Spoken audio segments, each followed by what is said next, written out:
शान्ति विश्व कल्याणकारी निराकार ज्योति रूप स्वर्णिम युगका रचनाकार हामी सबै मानव आत्माका पिता परमपिता परमात्मा शिव भगवानका अति प्रिय सन्तान आदरणीय बुवामुवा दाजुभाइ तथा दिदीबहिनीहरू, श्रीकृष्ण जन्माष्टमीको पावन पर्वको उपलक्ष्यमा यहाँहरू सबैलाई हार्दिक मङ्गलमय शुभकामना व्यक्त गर्दछौँ।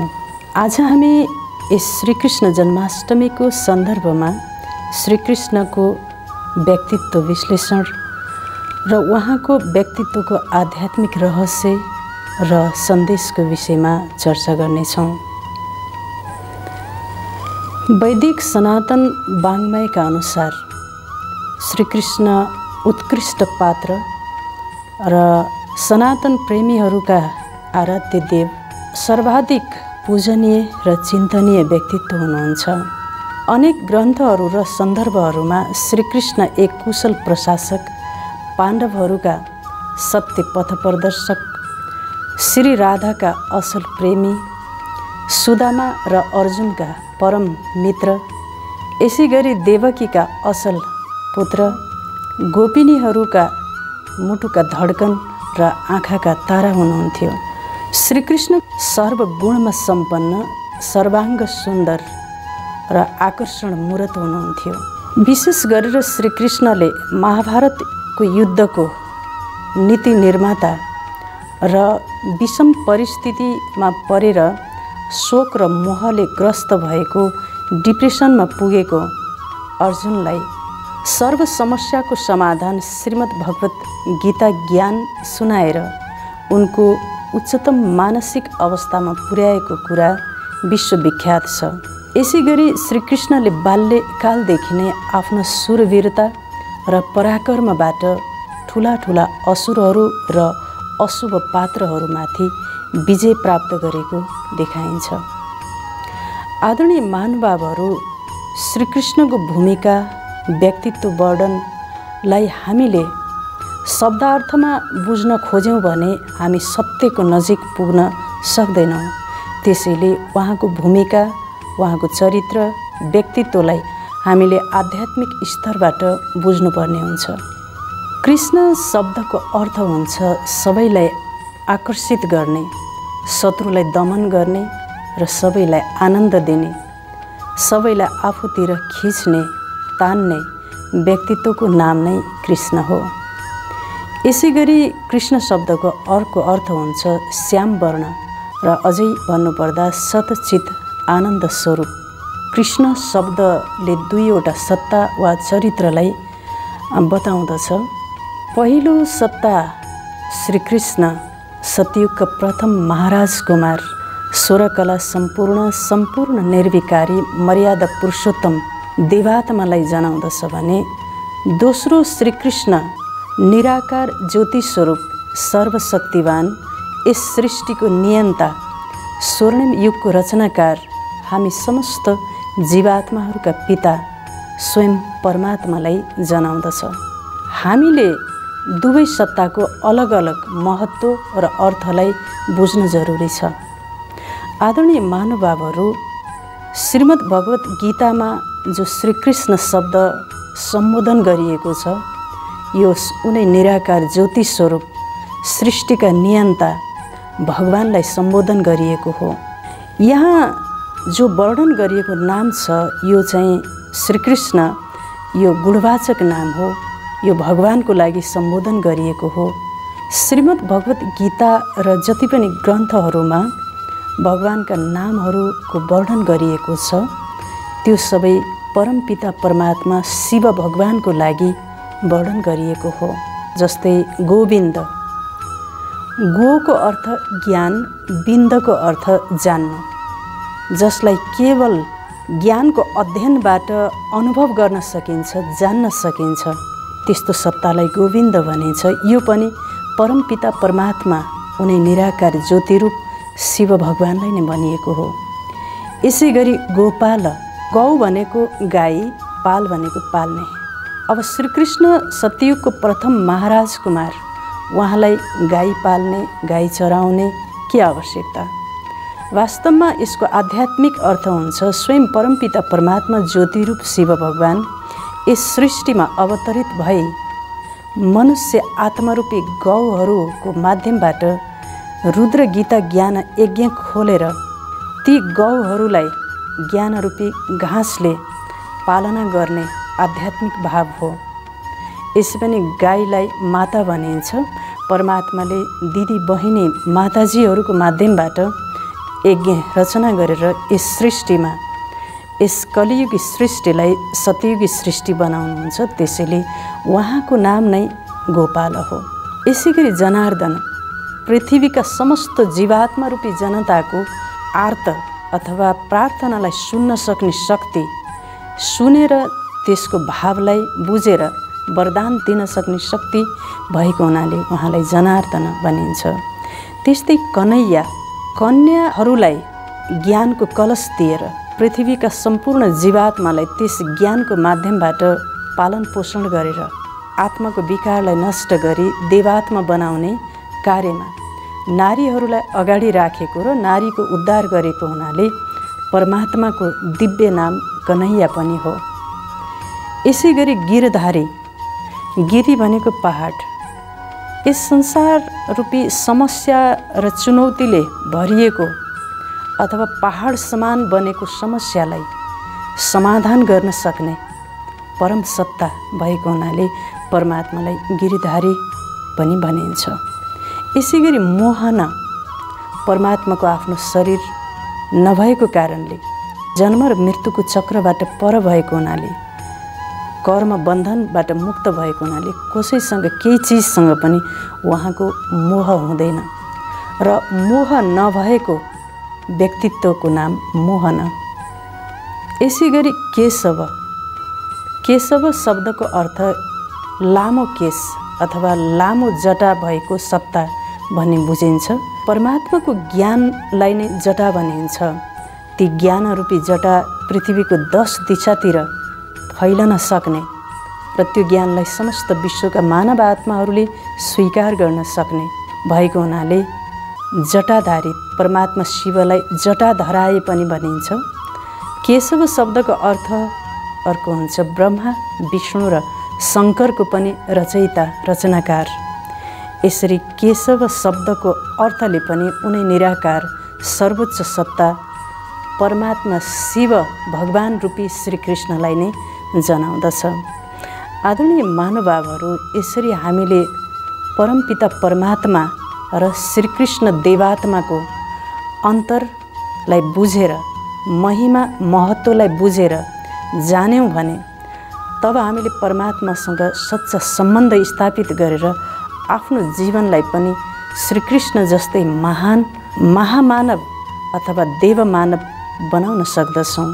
आदरणीय महानुभावहरू, जसरी हामीले श्रीकृष्णको व्यक्तित्वको वर्णन गऱ्यौँ सुन्यौँ, त्यसै गरी श्रीकृष्णको जन्म सम्बन्धी पनि विभिन्न किसिमका किंवदन्तीहरू व्याख्याहरू हामी पाउँदछौँ। श्रीकृष्णको जन्म जेलमा भएको देखाइएको छ। जब उहाँको जन्म भएको थियो त्यति बेला घोर अन्धकार मध्यरातको समय थियो र घनाघोर वर्षा भइरहेको र आँधी तुफान आइरहेको थियो। यस्तो विषम परिस्थितिमा घोर अन्धकारको बेलामा श्रीकृष्णको जन्म भएको थियो। अर्को सन्दर्भ अनुसार श्रीकृष्ण सागरको बिचमा पिपलको पातमाथि औँला चुस्दै आगमन भएको अथवा जन्म भएको देखाइएको छ। यी दुवै सन्दर्भहरूलाई अध्ययन गर्दा न त सतयुगी दैवी महाराज कुमार देवात्मा श्रीकृष्णको जन्म यसरी हुन सक्छ, न त निराकार सर्वशक्तिवान विश्व कल्याणकारी जगत नियन्ता हामी सबै मानवात्माका पिता परमपिता परमात्मा शिव भगवानको नै जन्म यसरी हुन सक्दछ। अब यसको आध्यात्मिक भाव के हो त?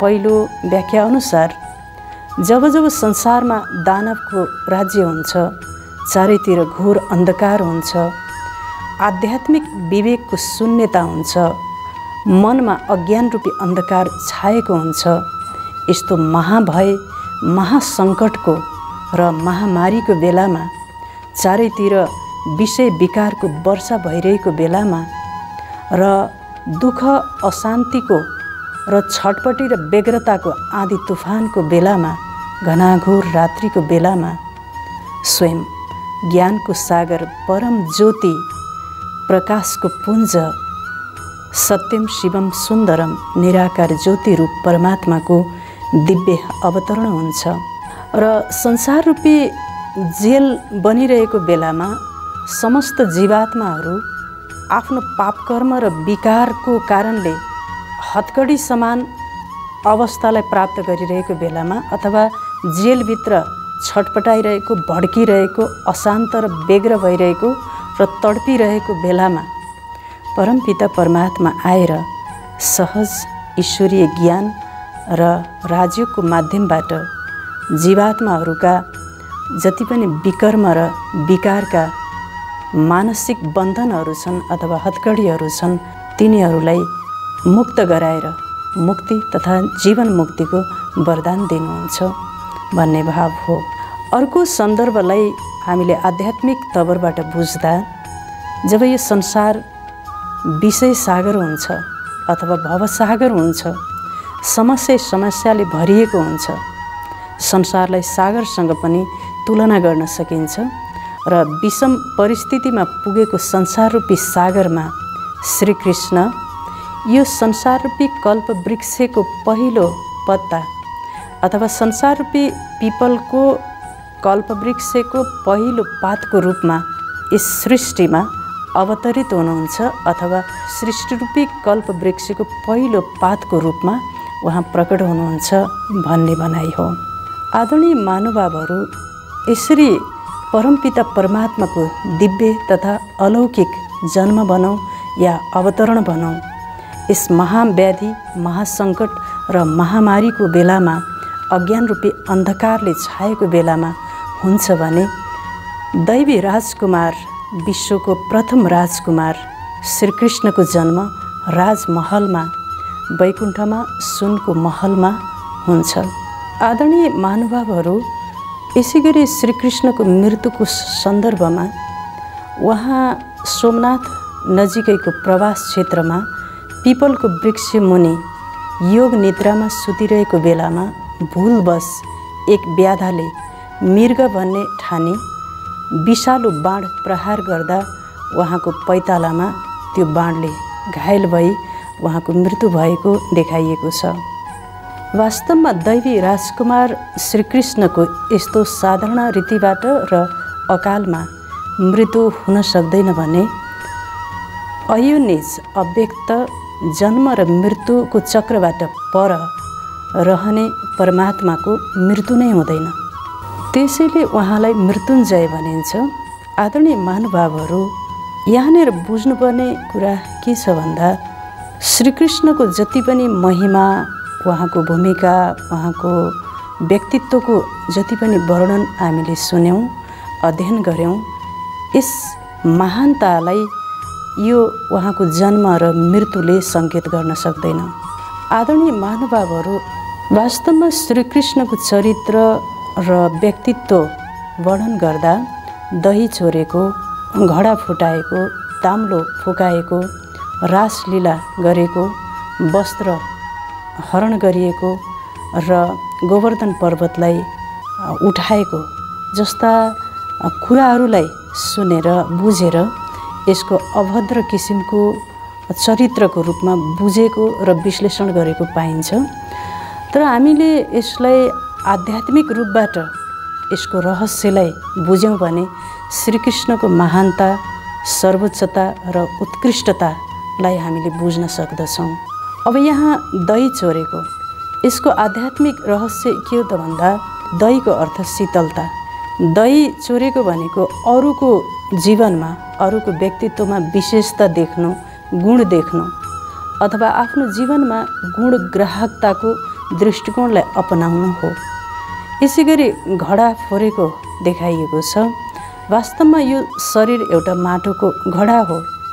यसलाई आध्यात्मिक स्तरबाट बुझ्दा यो शरीर नश्वर हो, विनाशी हो, परिवर्तनशील हो। यस नाशवान शरीर अनित्य छ, यसको भानमा आउनु हुँदैन। यसको विश्लेषणात्मक अध्ययनबाट व्यक्ति आत्मावान हुनुपर्दछ। शरीरभित्र एउटा सूक्ष्म सेतो दिव्य सत्ता आत्मा छ, त्यो शान्त स्वरूप शीतल स्वरूप छ भन्ने देखाउन खोजिएको हो। यसै गरी घडा फोरेको अर्थ देहभानलाई तोडेको र आत्मभानमा स्थित भएको भाव हुन्छ। यसै गरी रासलीला रचाएको अर्थात् रासलीला तब हुन्छ जब एक आपसमा आत्मिक दृष्टि हुन्छ। आत्मिक दृष्टिले भेदभाव नष्ट हुन्छ र एक आपसमा प्रेम भावको जन्म हुन्छ, तब एक आपसमा रासलीला हुन्छ। रासलीला तब हुन्छ जब सबैलाई समान भाव र सत्कार भावले हेरिन्छ। मनमा निरन्तर समानता र स्वीकार्यताको भाव हुन्छ। भेदभाव, घृणा र द्वेषभाव नष्ट हुन्छ, तब नै रास गर्न सकिन्छ, एक आपसमा मिलेर बस्न सकिन्छ भन्ने भाव हो। यसै गरी गोवर्धन पर्वतलाई उठाउनु, वास्तवमा यो संसार नै वर्तमान समय गोबर जस्तै विषय विकारको कारणले दुर्गन्धित बनेको छ। यो समस्या र चुनौतीले भरिएको यो संसारलाई उठाउनु एक पहाड समान एउटा कठिन कार्य हुन्छ। यो कार्यलाई अथवा यो संसार रूपी पहाड डुब्नबाट बचाउनको लागि तपाईँ हामी गोप र गोपिनीको सहायतामा परमात्माले यो संसारलाई डुब्नबाट बचाउनुहुन्छ। र गोप र गोपिनीको अर्थ हुन्छ परमात्माको गुप्त रूपलाई अनुभव गर्ने नर अथवा नारी। परमात्माको गुप्त रूप र गुप्त ज्ञानलाई बुझ्न सक्ने, अनुभव गर्न सक्ने नर र नारीलाई गोपिनी भनिन्छ। उनीहरूले गोवर्धन पर्वत उठाउनको लागि आफ्नो एउटा औँलाको सहयोग दिएको भाव पनि यही हो कि भगवानको कार्यमा अथवा उहाँको मिसनमा हामी सबै आध्यात्मवादी जीवात्मा त्यो मिसनमा सहयोगी हुनु र संसारका समस्याहरूलाई समाधान गर्नु हो। आदरणीय महानुभावहरू, यसै गरी श्रीकृष्णले गोपिनीहरूको वस्त्र लुकाउनु भयो भनिएको छ। वास्तवमा भगवानले गीतामा यो शरीरलाई एक वस्त्र हो भन्नुभएको छ।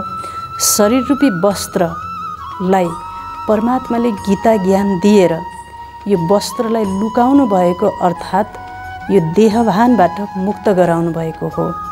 यसै गरी श्रीकृष्णले गाईका दामलाई फुकाउनु भयो भनिएको छ। वास्तवमा दाम्लो कर्म बन्धनको प्रतीक हो।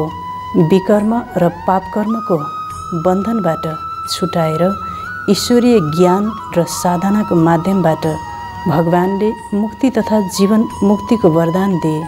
आध्यात्मिक जीवन शैलीको माध्यमबाट दुःख, पीर, चिन्ताको बन्धनबाट जीवात्मालाई मुक्त गराई आफू समान प्रकृतिमा पुर्याउनुको भाव हो।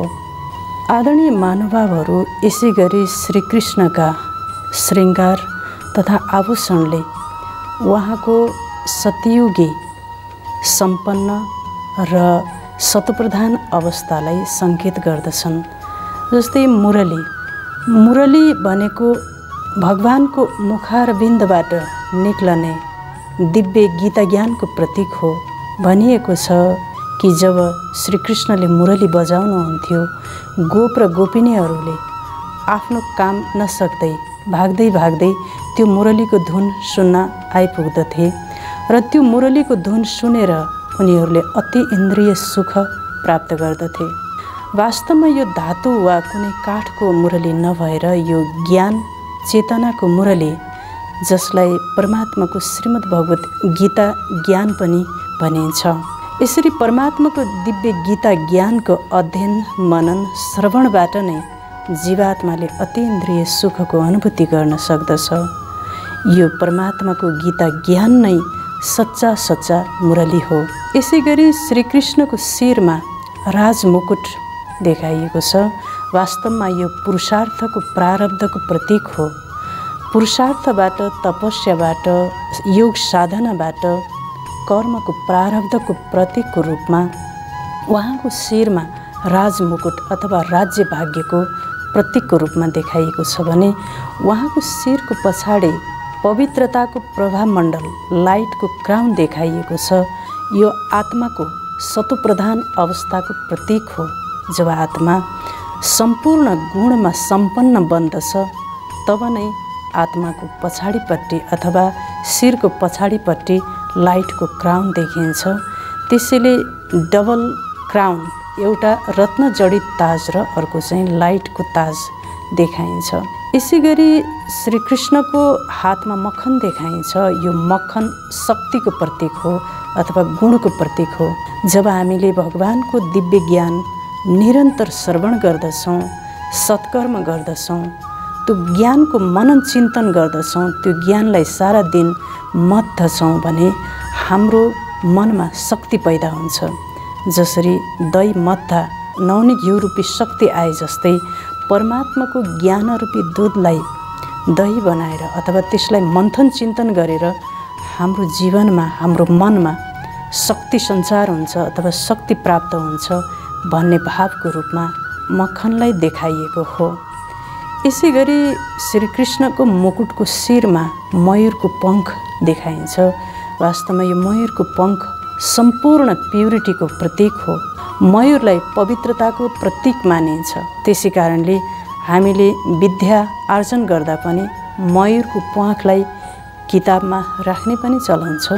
यो सम्पूर्ण प्युरिटीको प्रतीक हो। आदरणीय महानुभावहरू, श्रीकृष्णको वास्तविक व्यक्तित्व चरित्र चित्रण गर्नुपर्दा उहाँ सत्ययुगको प्रथम राजकुमार हुनुहुन्थ्यो। उहाँ सर्वगुणमा सम्पन्न, 16 कलामा सम्पूर्ण हुनुहुन्थ्यो। सर्वाङ्ग सुन्दर हुनुहुन्थ्यो, सम्पन्न हुनुहुन्थ्यो। उहाँ तनमा पनि सर्वाङ्ग सुन्दर र मन पनि पवित्रता र सुख शान्ति उल्लासले भरिएको। उहाँको ओठमा सदा मुस्कान। यस्तो किसिमको उहाँको भौतिक तथा आध्यात्मिक व्यक्तित्व थियो। त्यसैले उहाँको तन, मन, धन, जन सम्पूर्ण प्रकारको सुख उहाँलाई प्राप्त थियो। त्यसैले उहाँलाई नयन कमल, हस्त कमल, चरण कमल, हृदय कमल, उहाँको अङ्ग अङ्गको पूजा र अङ्ग अङ्गको व्याख्या विश्लेषण भएको पाइन्छ। वास्तवमा यस्तो सर्वाङ्ग सुन्दर, सम्पन्न, सम्पूर्ण पवित्र, सम्पूर्ण अहिंसक, यस्तो मर्यादा पुरुषोत्तम श्रीकृष्ण जन्म र मृत्युको चक्रमा आउने क्रममा सत्ययुग, त्रेतायुग, द्वापरयुग, कलियुगको अन्तमा आइपुग्दा श्रीकृष्णको आत्मा पनि पूर्ण रूपमा डिस्चार्ज हुन पुग्दछ र आत्मा पतित र कालो हुन पुग्दछ। यसै कारणले नै कृष्णलाई अन्तमा आएर श्याम भनिन्छ अथवा कालो भनिन्छ र सतयुगमा सुन्दर, सम्पूर्ण पवित्र र कलियुगको अन्तमा आइपुग्दा सम्पूर्ण अपवित्र श्याम भएको हुनाले एउटै आत्माका दुईवटा युगका अथवा दुईवटा अवस्थाका नामलाई मिलाएर श्याम सुन्दर भनिएको हो। जब उहाँ श्याम अवस्थामा हुनुहुन्छ अथवा आत्माको ब्याट्री सम्पूर्ण डिस्चार्ज अवस्थामा हुन्छ, त्यति बेला उहाँ एक साधारण मानिसको रूपमा, जसलाई दादा लेखराजको रूपमा हामी चिन्दछौँ र स्वयं निराकार ज्ञानको सागर परमपिता परमात्माले यो आत्मा सतयुगी दैवी राजकुमार श्रीकृष्णको आत्मा हो जो अहिले श्याम अथवा डिस्चार्ज बनिरहेको छ भन्ने चिनेर उहाँकै तनमा परमपिता परमात्मा प्रविष्ट अथवा परमात्माको उहाँकै तनमा अवतरण भएर अथवा प्रकट भएर उहाँलाई नै सर्वप्रथम सच्चा गीता ज्ञान सुनाउनुहुन्छ र उहाँलाई श्यामबाट सुन्दर अथवा कालोबाट गोरो बनाउनुहुन्छ। आदरणीय महानुभावहरू, यसरी श्रीकृष्णको आत्मा सतयुगमा हुँदा प्रथम दैवी महाराज कुमारको रूपमा र त्योभन्दा पूर्व जन्ममा उहाँ ब्रह्मा रूपमा अथवा प्रजापिता ब्रह्माको रूपमा अवस्थित हुनुहुन्छ। वास्तवमा जनमानसले श्रीकृष्णको पूर्व जन्मको कुरालाई नजान्दा नबुझ्दा श्रीकृष्णलाई नै भगवान भनेर पूजा गरिएको पाइन्छ। यसरी ज्योतिरूप शिव भगवानले प्रजापिता ब्रह्मालाई महामानव देवमानव श्रीकृष्ण बनाउनुहुन्छ। आदरणीय महानुभावहरू, यसरी दैवी राजकुमार श्रीकृष्णको जन्म परमपिता परमात्माले दिएको श्रीमद् भगवत गीता ज्ञानरूपी माताबाट उहाँको आध्यात्मिक व्यक्तित्वको जन्म भयो। तत्पश्चात उहाँलाई सतयुगमा त्यसको प्रारब्धको रूपमा दैवी जन्म, दिव्य जन्म अथवा प्रथम महाराज कुमारको रूपमा उहाँको दिव्य जन्म भयो। यसै गरी दैवी महाराज कुमार श्रीकृष्णका कैयौँ विशेषताहरूलाई हामीले 5वटा शीर्षकमा चर्चा गर्न सक्दछौँ। पहिलो विशेषता छ सर्वगुणमा सम्पन्न। श्रीकृष्ण सर्वगुणमा सम्पन्न हुनुहुन्थ्यो। भगवानले दिएको दिव्य ज्ञान अनुसार गुणको अध्ययन गरेर गुणको पराकाष्ठलाई प्राप्त गर्नुभएको थियो। दोस्रो, 16 कला सम्पूर्ण। उहाँले गर्ने सम्पूर्ण कर्महरू कलाको रूपमा, उहाँले आफूलाई सृष्टिमा एक कलाकारको रूपमा आफूलाई सम्झेर हर कर्मलाई कलात्मक ढङ्गले गर्नुहुन्थ्यो। त्यसकारण उहाँको सम्पूर्ण कर्ममा कला समाहित थियो। त्यसैले उहाँलाई 16 कला सम्पूर्ण भनिन्छ। यसै गरी तेस्रो विशेषता छ मर्यादा पुरुषोत्तम। यसै गरी उहाँको तेस्रो विशेषता सम्पूर्ण निर्विकारी हुनुहुन्थ्यो। उहाँको जीवनमा अथवा उहाँको आत्मामा विकारको अंश पनि थिएन। सम्पूर्ण विकारहरूलाई उहाँले विजय प्राप्त गरिसक्नु भएको थियो। त्यसकारण उहाँलाई सम्पूर्ण निर्विकारी भनिन्छ। चौथो विशेषतामा मर्यादा पुरुषोत्तम। परमात्माले दिएको नियम, मर्यादा, अनुशासनको दायराभित्र रहेर उहाँले कर्म गर्नुहुन्थ्यो अथवा सम्पूर्ण अनुशासनलाई, ईश्वरीय मर्यादालाई, ईश्वरीय कानुनलाई, श्रीमतलाई उहाँले अक्षरश पालना गर्नुभएको थियो। यसै गरी 5औं विशेषता अहिंसा परमो धर्म। मन, वचन, कर्मबाट कसैलाई पनि कुनै पनि प्रकारले दुःख नदिने भावको नाम नै अहिंसा हो।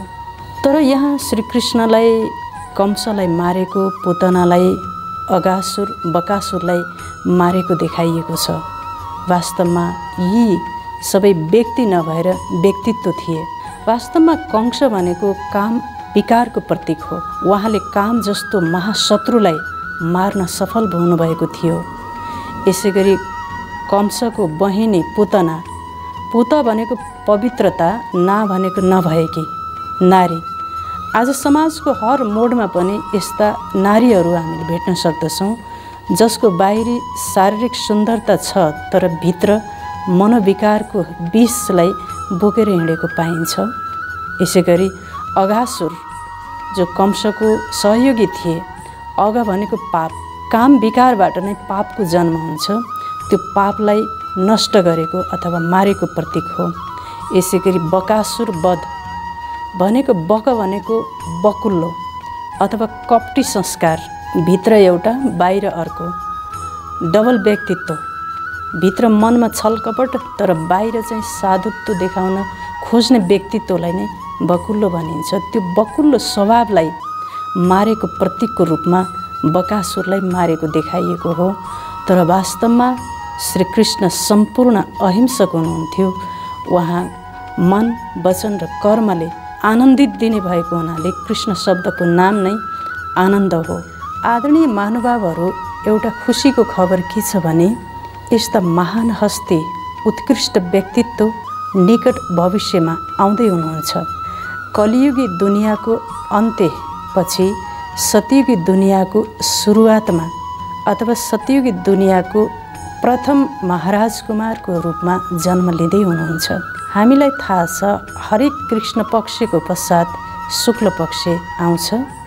त्यस्तै हरेक रातको पश्चात सुनौलो बिहानीको उदय हुन्छ।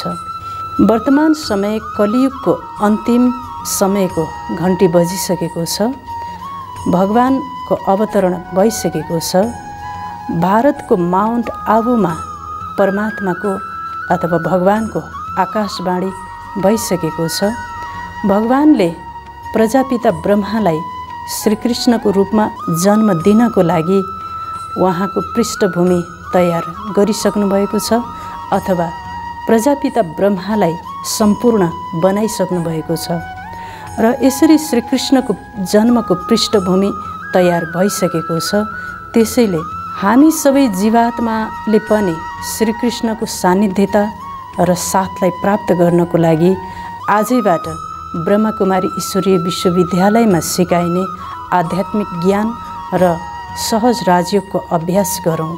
आदरणीय महानुभावहरू, श्रीकृष्ण जन्माष्टमीको दिनमा पूजापाठ गर्नुको साथसाथै आफू पनि पूजनीय बन्ने प्रयास गरौँ, मेहनत गरौँ।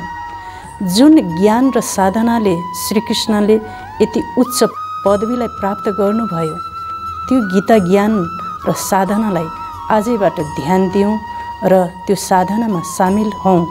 यसरी जुन गीता ज्ञान र साधनाले यति उच्च पद प्राप्त गर्नुभयो श्रीकृष्णले, हामीले पनि त्यो ज्ञान र साधनालाई सही रूपमा अपनाउनु नै वास्तवमा श्रीकृष्ण जन्माष्टमी मनाउनु हो।